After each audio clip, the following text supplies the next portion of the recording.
在近的轨道空间站，老郑透过舷窗看着地球蓝光。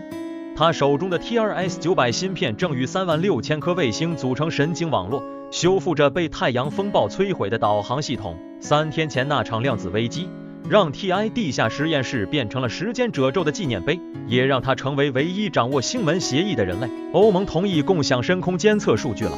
艾米丽的通讯从地面传来，但莫斯科方面，她的声音突然被加密频段的俄语广播覆盖，那是加加林时代的航天通讯频率。老郑将古董芯片嵌入控制台，在量子层面重写了所有仿制芯片的程序。当第一缕阳光掠过国际空间站的太阳能板时，他看见那些曾经攻击 TI 系统的俄文代码正在太空中重组为新的星际坐标，指向猎户座方向某个闪烁着 TI 蓝光的星云。这不是终结，他对着浩瀚星海举起芯片，就像60年前阿姆斯特朗举起月岩，而是硅基文明的开端。在他身后，空间站的量子计算机突然自动启动，全息屏上浮现出杰克·基尔比年轻时的笑脸，下方是一行闪烁的小字：欢迎加入银河集成电路联盟。